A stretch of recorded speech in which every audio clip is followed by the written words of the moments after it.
Bienvenidos hermanos y hermanas a una serie de reflexiones formativas sobre la última semana del Señor Jesús. De manera especial nos centraremos en las ilegalidades que se dieron en su juicio. Hoy nos enfocamos en las acciones de la asamblea que condenó al Señor. Mi nombre es Johnny Murillo, soy seminarista de la Arquidiócesis de Tegucigalpa. Estoy en el 4º año de teología. Comencemos con una pregunta que da apertura a esta formación. ¿Qué era el Sanedrín? Pues bien, el Sanedrín era la Corte Suprema de la ley judía. Su misión era administrar justicia interpretando y aplicando la Torá. A la vez, esta corte era quien representaba al pueblo judío ante la autoridad romana. De acuerdo con una antigua tradición, se conoce que tenía 71 miembros, que a su vez era un cargo heredado por los 70 ancianos que ayudaban a Moisés en la administración de la justicia del pueblo de Israel. Esto es importante porque el pueblo judío en el Sanedrín condenaron y juzgaron a Jesucristo. Él, quien respetó la ley, fue acusado por reprocharla. Pero este reproche era a los que oprimían al pueblo, no al pueblo mismo. Por ello, esta corte estableció acusaciones directas, porque Jesús cuestionaba a los dirigentes. Acerquémonos a algunos datos de este grupo. De esta manera les comprenderemos mejor. Primero, las personas. El Sanedrín fue instituido en tiempo de Moisés. Antes fue llamado Consejo de Ancianos y, como hemos dicho, estaba constituido por 71 miembros. 3 cámaras, las que se organizaban en una cámara de sacerdotes, una cámara de escribas y una cámara de doctores y ancianos, con 23 representantes cada uno. Cada cámara tenía un presidente y así sumaban 71. De los presidentes estaba el encargado general llamado sumo sacerdote. Ahora bien, los sacerdotes poseían rango sacerdotal, valga la redundancia. Por eso los escribas eran los más versados en la ley y los ancianos los más notables del pueblo. Entonces, en el tiempo que se da la condena al Señor, a modo de preguntas, lo estableceríamos de esta manera. ¿Quién preside el Sanedrín? Pues no, es el sumo sacerdote. ¿Tenía mucho poder el sumo sacerdote? Sí, desde luego, era un poder casi de un rey. ¿Había pena de muerte? Bueno, en los años anteriores sí, pero con el tiempo perdieron ese derecho. No tenían muchas limitaciones. La más destacada era que no tenían la pena de muerte, que ésta se perdió con la invasión de los romanos, pero sí tenían el poder de excomulgar, encarcelar y flagelar. Por eso ya no tenían legislación plena y el Sanedrín ya no es más que un cuerpo mutilado. Ahora ya podemos comprender cuán poder tenían Caifás, Anás y Pilatos. Tanto Josefo, que era un historiador judío, y el Talmud, un libro religioso hebreo, acuñan dicha acción. Pero fueron los evangelios los que se encargaron de relatar a detalle ese misterio pascual. Segundo elemento, hablemos de la importancia de las tres cámaras. Por un lado, la cámara de los sacerdotes. Si nos vamos a los evangelios, encontraremos que nos relatan varios detalles de los sumos sacerdotes. Recordemos que todo es por descendencia y que para pertenecer a esta cámara debemos ser heredados por alguno de los sabios de la época. Aunque había rangos o jerarquía dentro de ellos, un grupo era los sumos sacerdotes, que se destacaban por ser más viejos y más honrados, y los otros eran los simples sacerdotes que estaban más jóvenes. Pero más allá de esos detalles, lo que podemos ver en ellos es la indignidad, tanto más manifiesta cuanto que en la mayoría de estos hombres lo que había era una hipocresía ambiciosa que había desnaturalizado la ley de Moisés con el fin de dominación.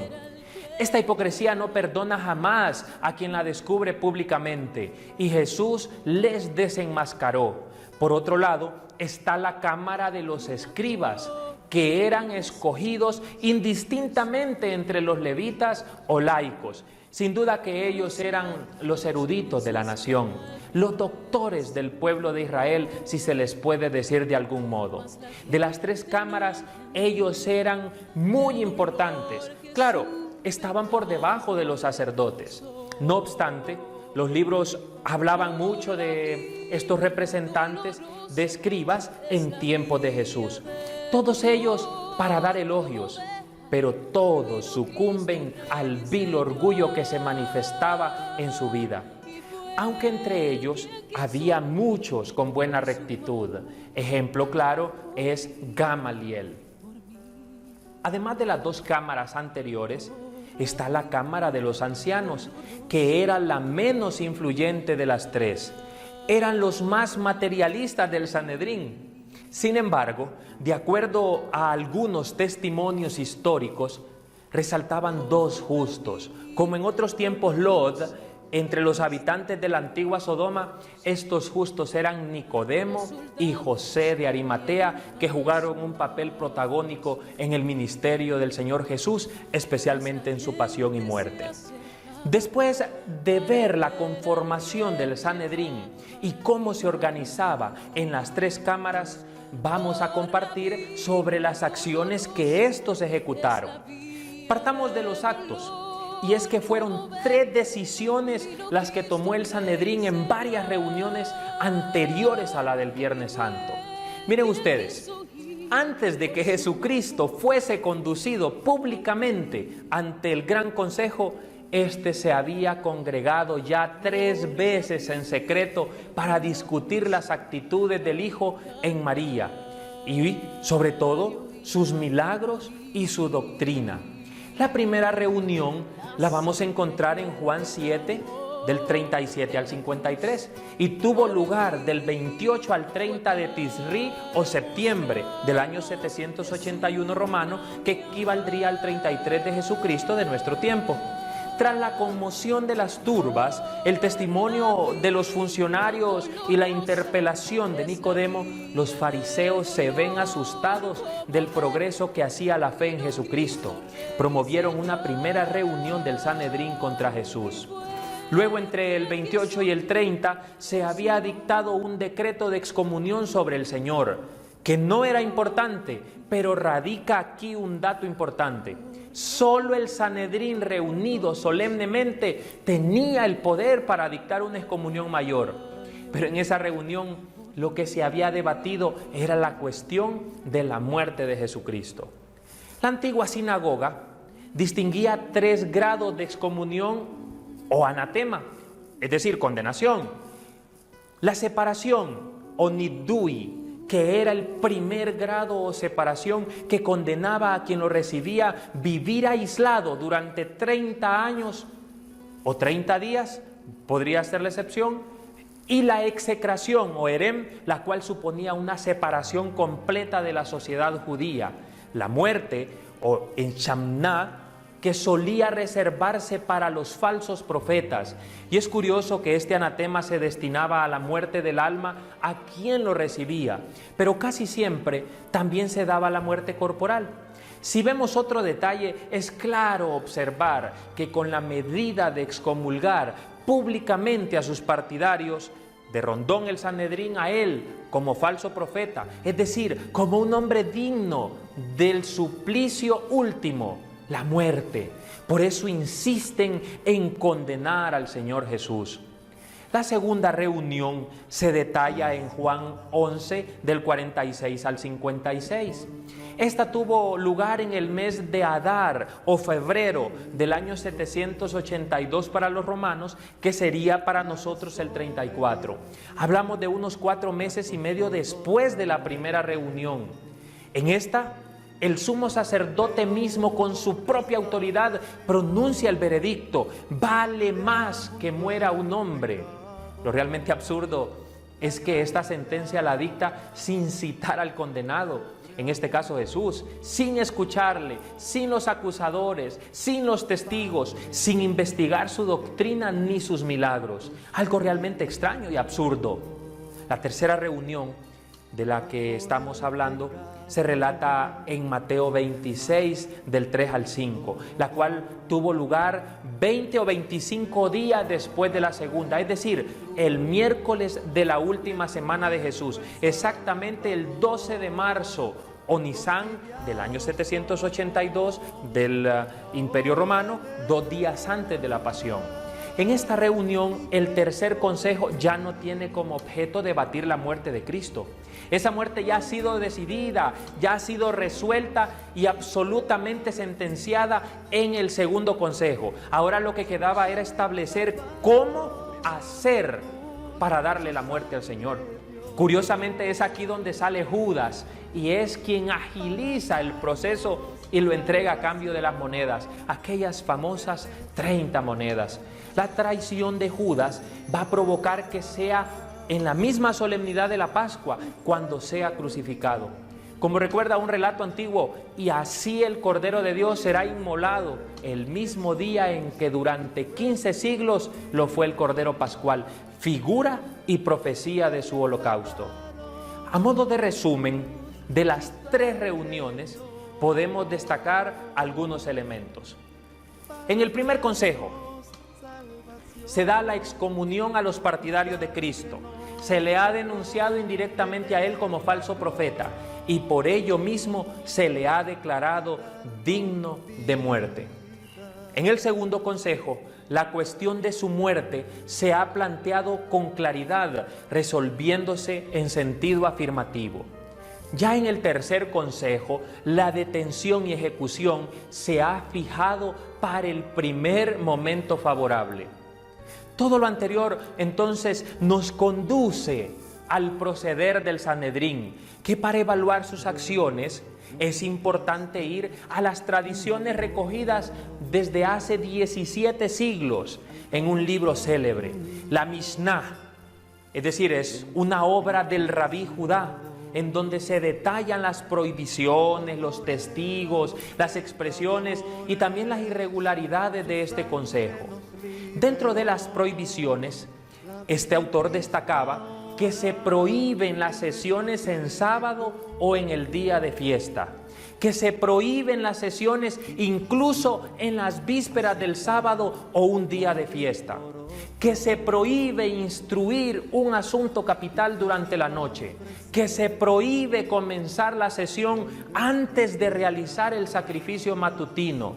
Sobre los testigos, este autor afirmaba en ese documento que debían ser como mínimo 2, que los testigos debían declarar por separado, pero siempre en presencia del acusado, y que antes de declarar, los testigos debían prometer decir siempre la verdad, concienzudamente, y sobre los jueces, que estos debían examinar los testimonios con atención, que si un testigo contradice al otro, no se acepte ese testimonio.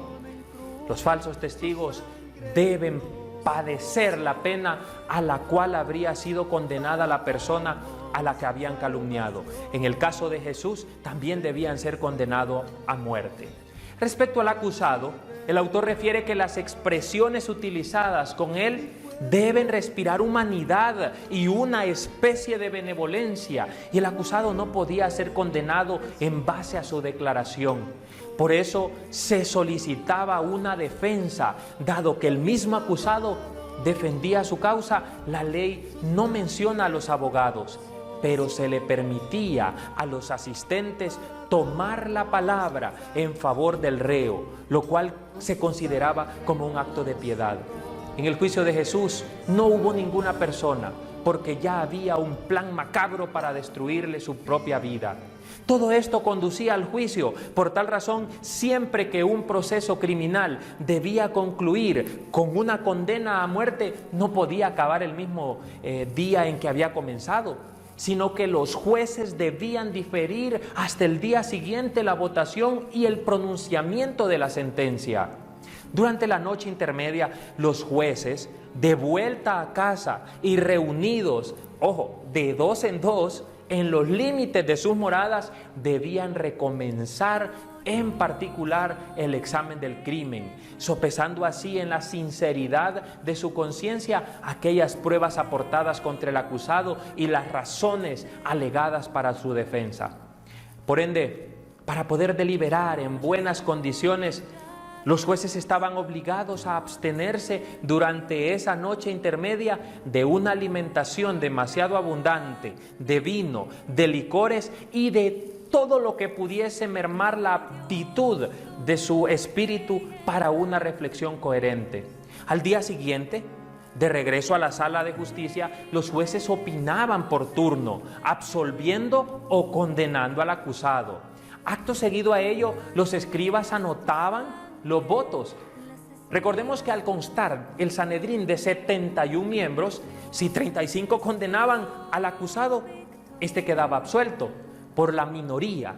En suma, todas las reglas de justicia y de legalidad que he dicho fueron indignamente violadas, ultrajadas y pisoteadas, y el acto del Sanedrín condenando a muerte a Cristo, lejos de presentar apariencia alguna de legalidad o de justicia, no fue más que un asesinato. ¿Por qué les digo esto? Porque en el proceso de Jesús hubo muchísimas irregularidades. Quiero compartirles algunas de ellas para tener una visión panorámica de lo que estaba sucediendo. Primero, la ley judía prohibía los procesos nocturnos. Segundo, el juicio de Jesús es después del sacrificio vespertino. Tercero, porque es el primer día de ácimos, víspera de la gran fiesta de la Pascua. Cuarto, ese Caifás que interroga es el mismo Caifás que había declarado poco tiempo antes. Caifás que ayer acusaba, hoy juzga. Es una monstruosidad judicial y a la vez algo indignante. Quinta irregularidad. ¿Qué hay más irregular que detener a un hombre al cual no se le puede pedir cuentas de ningún delito?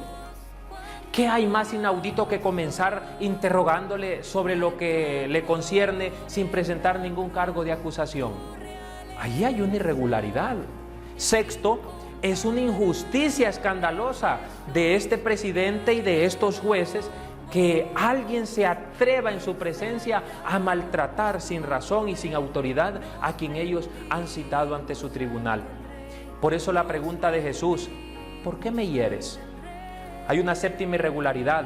Se tuvo que haber examinado con un cuidado extremo la calidad de los testigos y la verdad de sus declaraciones. No fue en el caso de Jesús.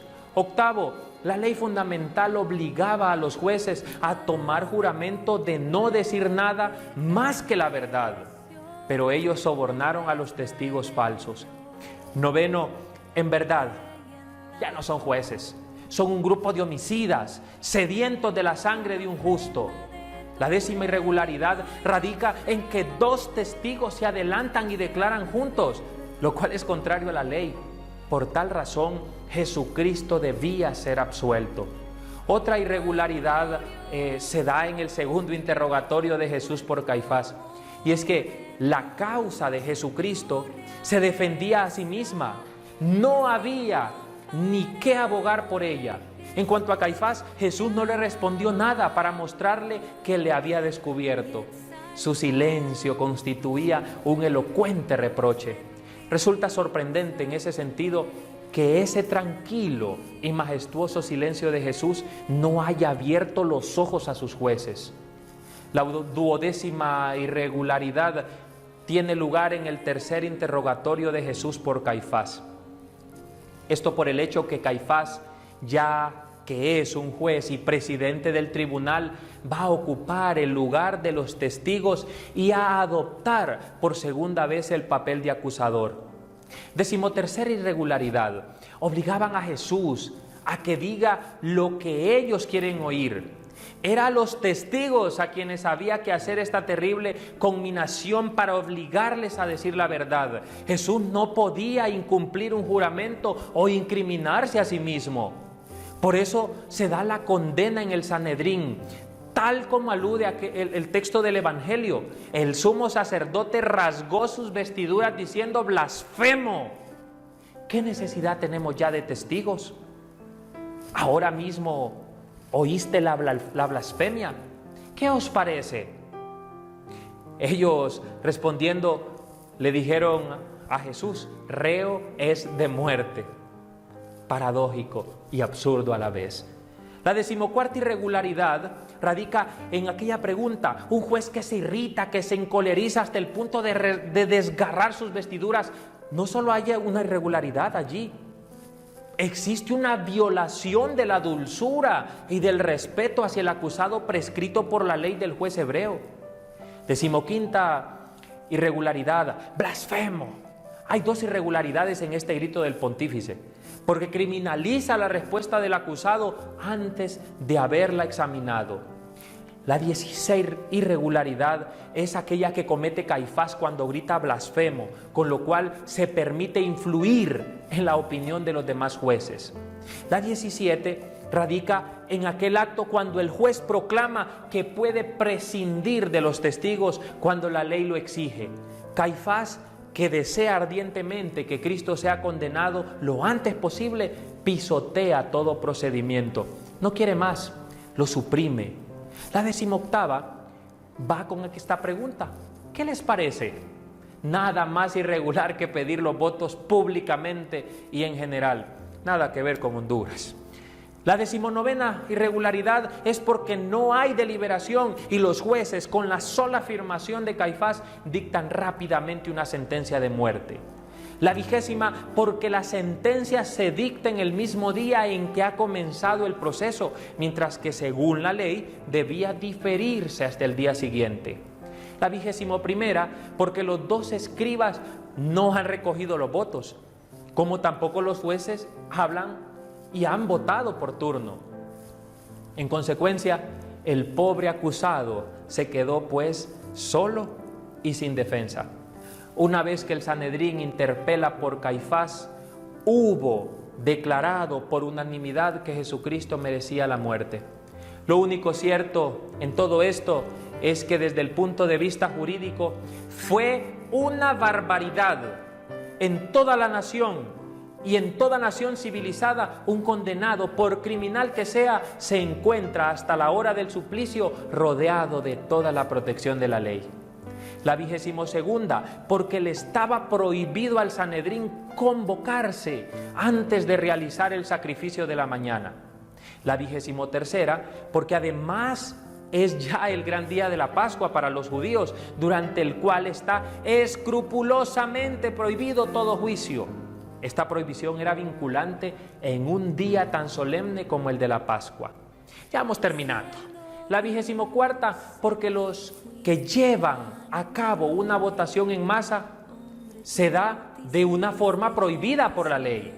La 25ª, porque debieron someter enseguida al más riguroso estudio las 2 proposiciones contenidas en la respuesta de Jesús. Por un lado, si el Mesías debía ser el Hijo de Dios, y por otro, si era Jesucristo ese Hijo de Dios. La penúltima irregularidad, porque han dictado inmediatamente una sentencia que tenían que diferir. Y la 27ª y última radica en el hecho que la pena de muerte contra el Señor Jesús es inválida, porque ha sido dictada en un lugar prohibido, en la casa de Caifás, mientras que solo podía ser pronunciada en una sala especial obligatoriamente dedicada a los juicios criminales. Así que lo que hay es una nulidad. Queridos hermanos y hermanas, todo esto le ocurrió al Señor, algo totalmente ilegal e injusto, pero Él lo asumió porque nos ama, al punto de dejarse matar para salvarnos. Que esta Semana Santa nos permita tener un reencuentro con quien ha amado al extremo, incluso dando su propia vida.